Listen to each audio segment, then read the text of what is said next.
Hello, I'm Aimee Ng, curator at the Frick Collection in New York, and welcome to another episode of Travels with a Curator. In this episode, we are going to the oldest of London's 8 royal parks, and in my opinion, one of the most beautiful parks in the world. This is St. James's Park, and in this view, we are looking east over the park's beautiful, meandering, naturally shaped lake. This is a park that is beautiful all year round. Here is an autumnal view of the row of trees, and it's a place you can meet a lot of exotic birds. In fact, the southern border of the park is called Birdcage Walk because of the number of exotic birds that had over the centuries been kept at the park. Today, you'll encounter various kinds of ducks and pigeons, and most famously, a community of pelicans. And pelicans, obviously not being indigenous to this area, have been resident in the park since the 17th century. And the first pair of pelicans was a gift from the Russian ambassador to King Charles II in 1664. There they are enjoying a little bit of the rocky outcrop of the lake. For those of you who are not so familiar with where St. James's Park is, here is a view of the City of London. The Thames is looking very gray there in the middle with its many bridges. There's a large patch of green just to the left, just to the west of the Thames. And you can see that it's sort of a respite, a very large respite in this urban oasis. And the right half of that large patch of green is St. James's Park, right here in the heart of London, and very, very close to the Thames. In the lower left-hand corner, that pink triangle shape, of course, is the area in front of Buckingham Palace, the official residence of Queen Elizabeth II in London, and of course, probably the most photographed balcony in the world. And St. James's Park is one of the most visited parks in London, partly because of its proximity to such major tourist attractions like Buckingham Palace. And if the monarchy is on one side, on the west side, on the right boundary, on the east boundary of the park, is 10 Downing Street, and that is the seat of government. It is the residence and primary office of the Prime Minister of the United Kingdom. And here is a photograph of the current Prime Minister having one of the many press conferences that happen outside of 10 Downing Street.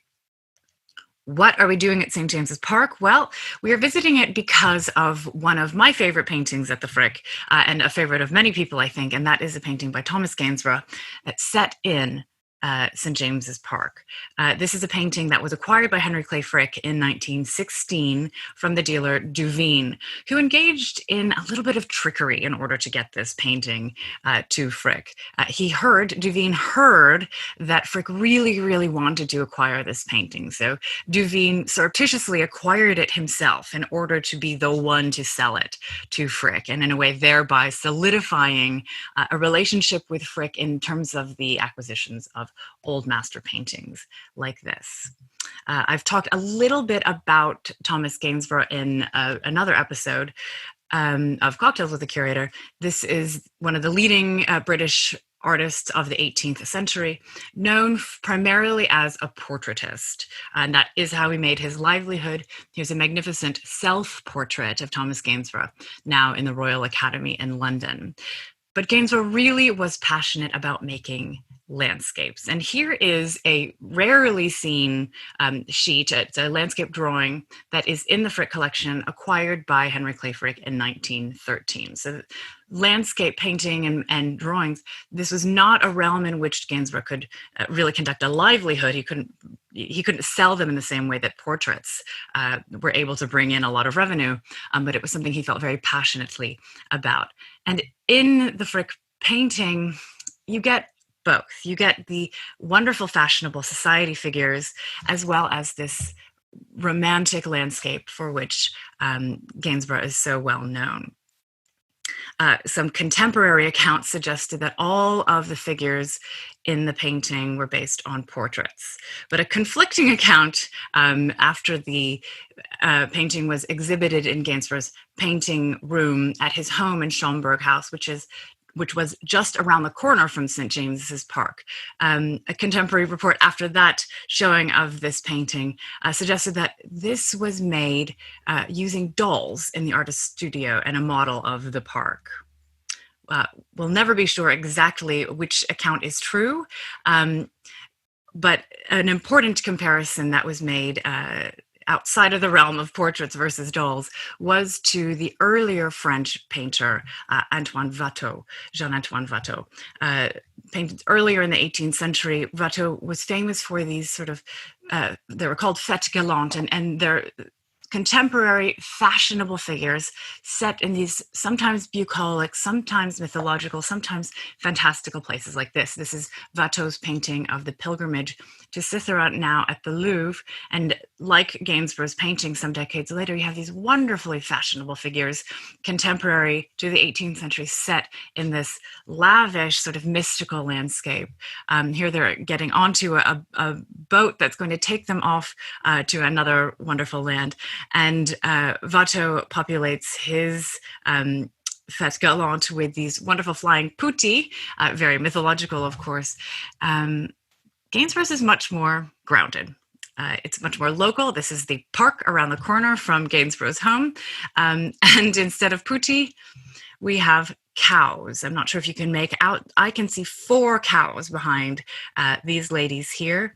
That's not unusual at all. Cows were a fixture at St. James's Park for centuries, and partly because they roamed the open green areas, but they were also used because of the milk bars that were set up for refreshment. So here's a painting by George Morland around the time of Gainsborough's painting of the park, showing a woman at left milking a cow, and in so doing, being able to serve milk drinks to some children nearby.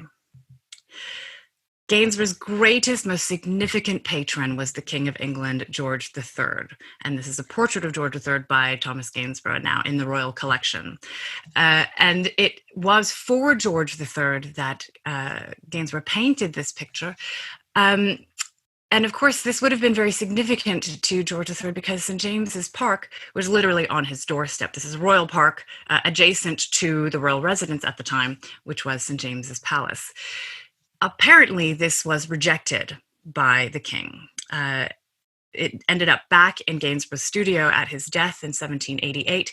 And the reason has been surmised, has been suggested to be the topographical inaccuracy.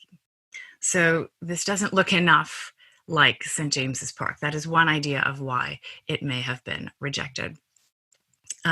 Just to give you an idea of the relationship between the park and royal residences, on the east side of the park, we see that big beige square that is now Horse Guards Parade. What had been there for many centuries was the royal residence of Whitehall Palace that was destroyed by fire.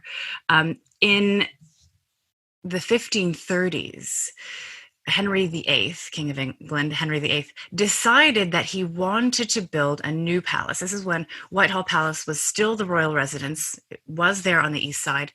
And he wanted a new palace that would be a little bit less formal. He wanted it to be a little bit of an escape from the more formal court life.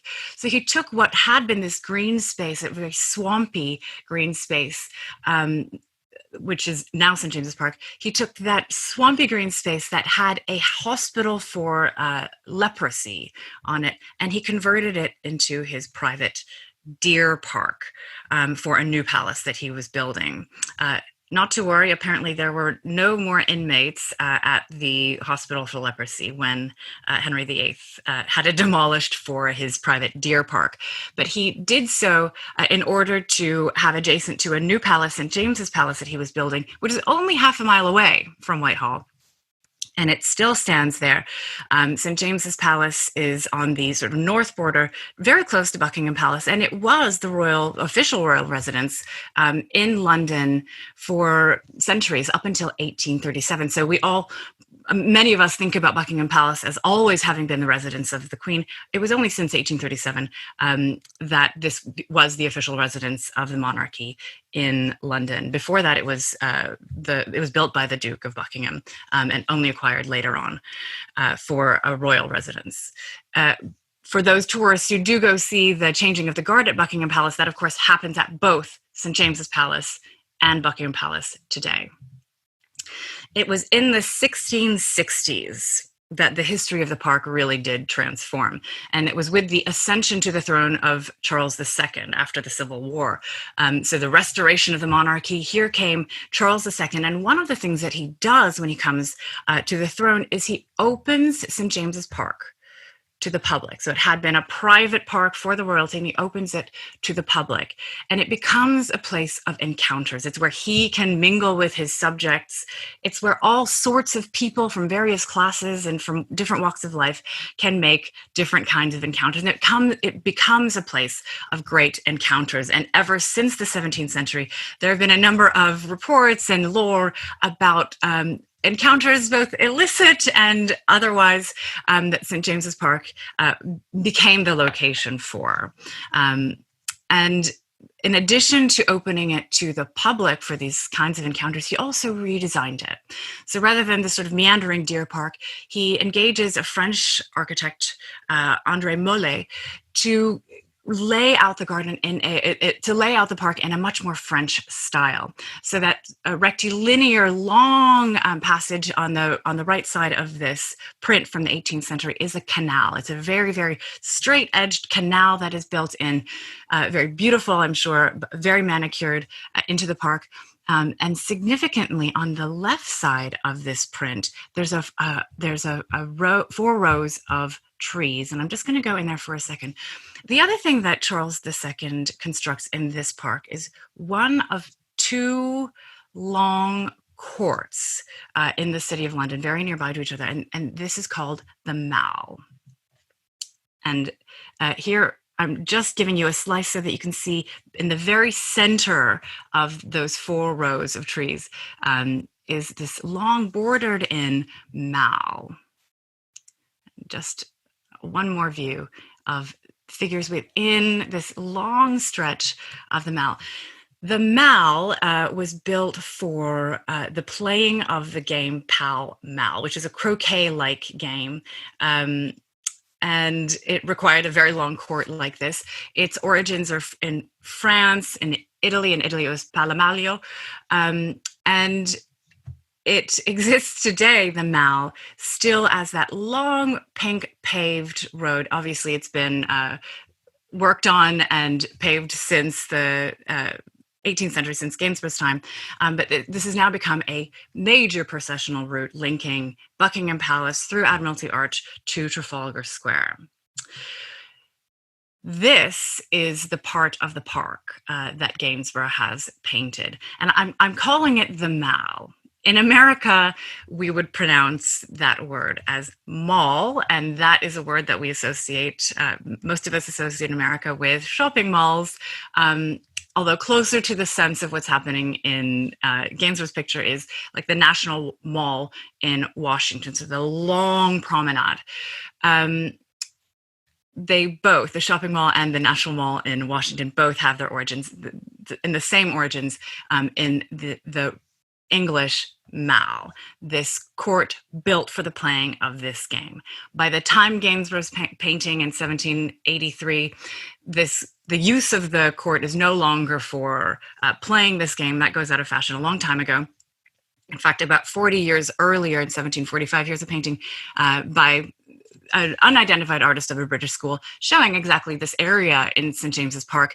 You still see that sort of boarded in area, which has now become a promenade. It's a long area to walk in order to see people, to be seen, to have these encounters.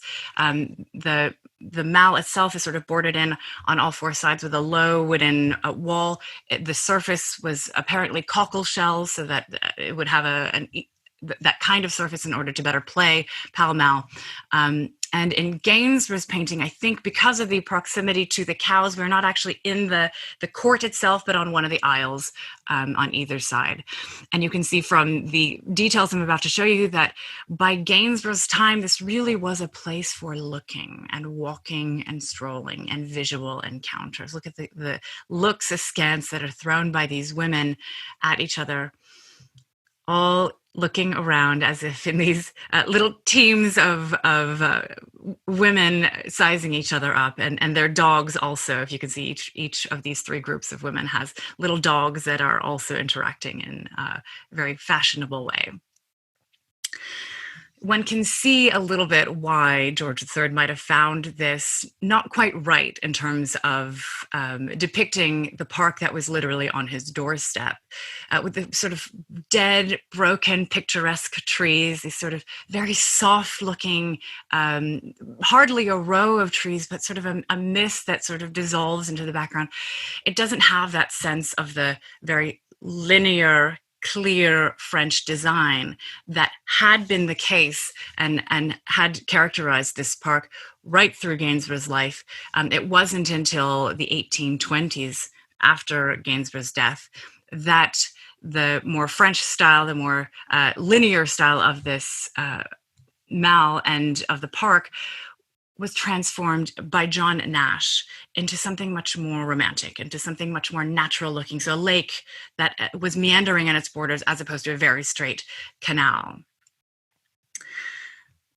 Gainsborough's instead something like a dream of the park. And though it was rejected by George III, it seems to anticipate what would happen to this park, that the park would lose the sense of rigidity and become a much more wistful place.